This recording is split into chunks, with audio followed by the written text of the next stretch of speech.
안녕하십니까. 노자 읽는 최경렬입니다. 오늘은 43장, 짧은 장인데 보도록 하겠습니다.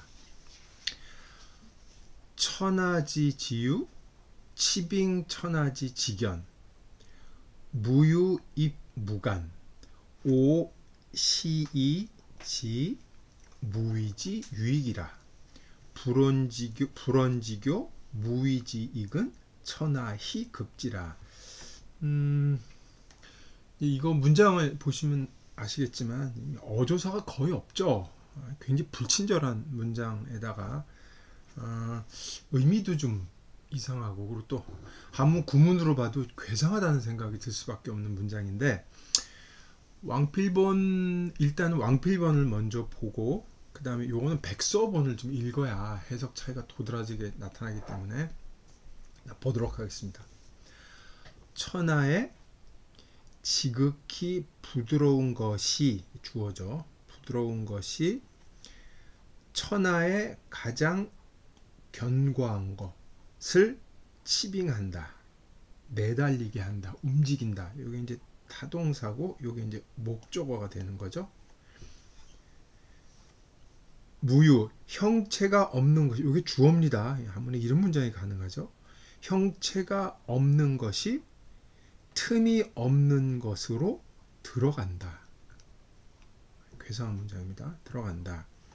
나는 이 때문에 무위가 유익한 것을, 보탬이 되는 것을 안다. 말하지 않는 가르침과 아무것도 하지 않는 것의 유익함은 주어져. 유익함은 천하의 이경지에 도달하는 사람이 드물다. 이 정도로 해석이 될 수 있을 것 같아요. 해석을 하자면 왕필은 이 부분에 주를 내면서 천하지지유를 이제 물로 봤습니다. 천하지지유를 물로 보고, 천하지지견 아마 돌 정도로 본 것 같아요. 돌. 그리고 무형체가 없는 것을 이제 기죠.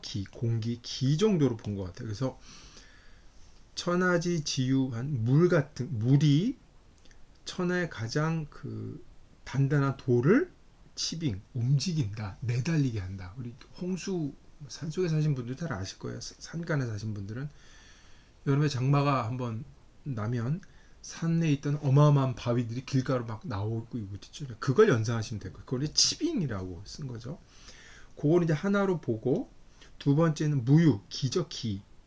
형체가 없는 것이 틈이 없는 사이에도 들어가는 게 공기죠. 없는 것이 없잖아요. 공기가. 이렇게 봐서 수와 기라는 것의 그 작용, 부드럽고 연약한 거죠. 연약한 것이, 형체 보이지 않는 것이 실질적으로 강력한 힘을 발휘하고 이것이 중요하다라고 얘기를 한 다음에, 이 무유와 지유를 합쳐서 무위로 이제 개념화시킨 거죠. 그래서 나는 이런 사태를 통해서, 사태를 통해서 무위가 정말로 유익, 큰 보탬이 되는 것을 안다 얘기를 하고, 마지막에서 그렇지만 무위의 보탬은 천하에서 이런 경지에 도달한 사람은 드물다라고 얘기를 하고 있죠. 물론 이것을 목표로 해서 추구해야 된다는 걸 깔고 있습니다만, 근데 앞에 불언지교라고 하는 말을 살짝 집어넣었죠.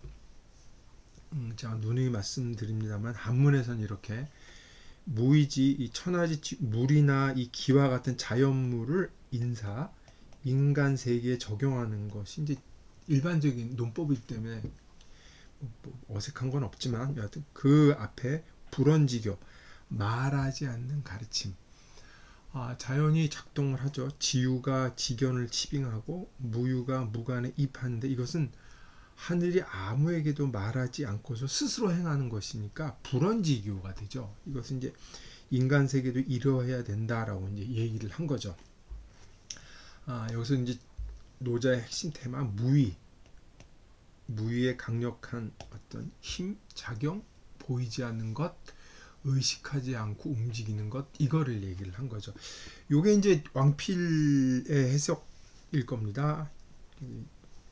이 치빙과 입이라고 하는 그 작동하는 것을 이렇게 얘기를 한 거죠. 근데 이게 백서번에 돌아가면 의미가 좀 달라져요. 백서번에 보면 이 백서 갑본은 비교적 온전한데 을본은 지금 뭐 거의 흔적이 찾아보기 힘들죠. 백서본은 천하지 지유 여기 치자 치빙어라고 되어 있어요. 어. 그리고 무유입 무간이라고 되어 있죠. 딴 건 큰 차이 없습니다. 여기 능자가 들어가 있는데 이거 뭐 큰 차이는 없고 어자 때문에 차이가 생기는데 백서의 갑본을 해석하면 이렇게 돼요. 천하 가운데 가장 부드러운 것이 천하의 가장 단단한 속으로 달려 들어간다. 이게 달라집니다. 앞에 왕필본은 이게 목적어가 됐는데 요거는 치빙어 천하의 직연한 곳으로 달려간다 이렇게 되는 거죠. 자동사처럼 되는 거죠. 그리고 무유가 형체가 없는 것이 사이가 없는 것 안으로 들어간다 해서 방향을 나타내는 이 전치사 역할을 한단 말이에요. 외국 문법을 얘기를 한다면 이렇게 되면 어떻게 되냐면 천하의 지유가 아마 물인 거는 틀림이 없는 것 같아요. 물인 건 틀림이 없는데 왕필은 지유와 무유를 두 개로 분리를 했다면 이 백서본은 천하의 지극히 부드러운 것이 천하의 지극히 견고한 것으로 달려 들어가서 이 천하의 지극히 부드러운 것을 무유라고 형체가 있는 것이 형체가 없는 사이에까지 치빙해서 입한다 이렇게 해석이 되는 거죠. 그러니까 주어가 지유 하나밖에 없는 거예요. 그리고 무유는 지유를 다시 다른 말로 다 표현한 거죠. 그러니까 물이라는 비유를 한 것 같아요.